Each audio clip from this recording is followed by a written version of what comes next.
Hi everybody, welcome to my channel. On this channel we give you dance tips and tricks and performances, and I dance West Coast swing and solo dance, and it's my joy to share my passion to help everybody in their journey in dance.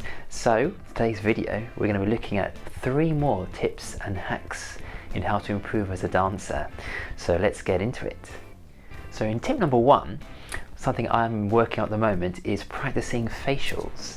How does the music make you feel? Because this adds another element to the dance. I'm sure we've all seen people really good at dancing, but they're still working on their facials, in the sense that you see the video and they've got like a serious thinking face as they're doing amazing moves, and then you watch somebody else who has expression in the face, expressing how the music is making them feel, and I feel it brings up another level. So that's something I've been working on, as I've needed that work. So you might work on things like, is music happy, making me feel joyful, or is it more sad? We feel a bit more sadder, express that in your face. And I've been thinking about things like the muscles around the mouth or around the eyes, and getting used to how that all feels and what look it gives. So I might look in the mirror and start practicing like those muscles around the eyes, what type of things can I do with tilting the head to express my feelings, because sometimes how you feel it looks and then you look at it in the mirror can look completely different, can't it? So we've all been there. So yeah, I like to practice sometimes in front of the mirror. You can have it with no music, as you're just working those muscles, looking weird, practicing those different faces and the expressions you can do.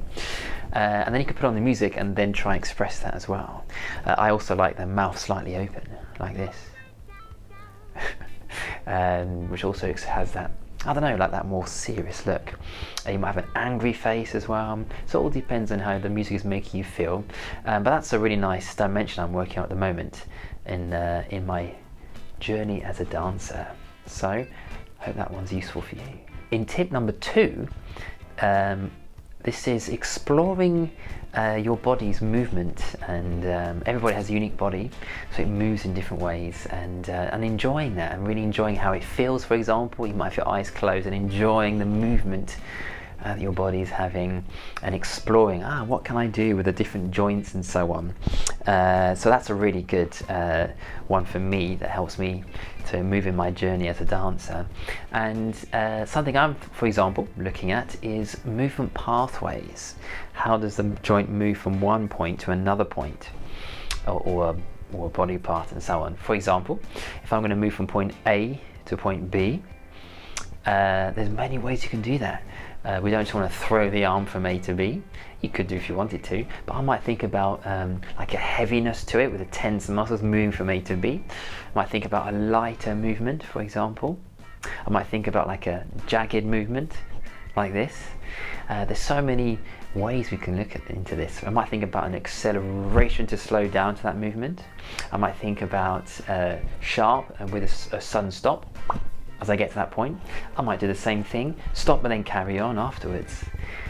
There's so many things we can explore, and it helps to open up new dimensions. So these are just some things we can look at. I think this could be known as the elements of dance. So it's a whole area to look at, so you can look into that. It's amazing, looking at the elements of dance. I've been looking into that recently, and it's really interesting.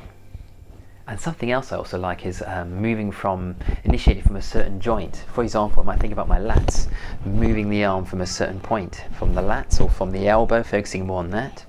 So I might move from the lats, and then I might move it from the elbow, and then I might think about the wrist, and then the fingers, just like this, moving through. And I love exploring movement, and I don't know, creating like a feeling, if it's slow or it's faster, moving from certain points of the arms, like this. Yeah, as you can tell, I really enjoy movement.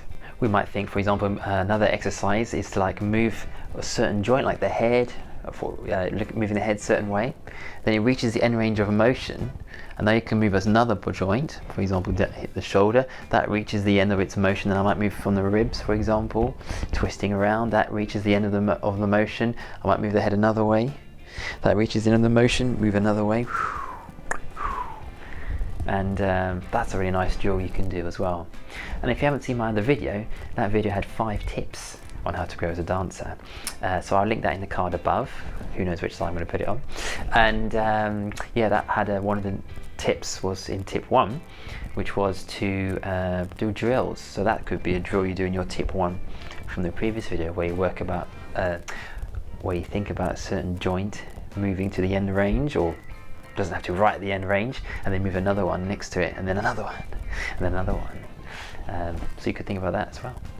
And tip number 3 is to take classes, whether that's online or in person, because that can really inspire you when you're like, oh look, I really miss taking classes, and you'll go like, for example, once a week or more than once a week, and just to go there and be in that environment in a classroom with other dancers, with a teacher, it really helps you to practice, doesn't it? Sometimes if you're at home you might not have that much motivation to always do it, but when you have a class to go to on 6 p.m. on a Thursday, you'll be there every Thursday and you'll be doing that practice with other people, spurring each other on, and the teacher will have their own ideas which you might not have thought of.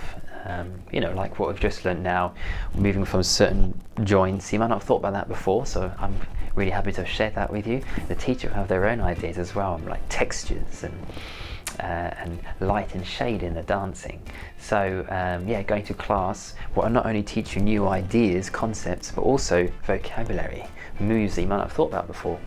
You know, oh, I'm going to do some tutting style moves like this, which I'm practicing at the moment. So these might be sort of vocabulary you may not have thought about before.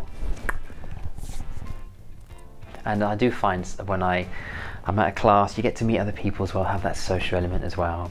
And then when you finish, I don't know, I feel really inspired afterwards, and the endorphins are racing, and it helps my mind to relax. And yeah, generally I just feel really, yeah, you feel really inspired, don't you, after doing a class. So yes, another tip as well, which has been really, really helpful for me, is to have a mentor. I've had this wonderful mentor. We chat on Zoom, and the stuff he's shared with me is just blown my brains, and it's just stuff I never would have thought of.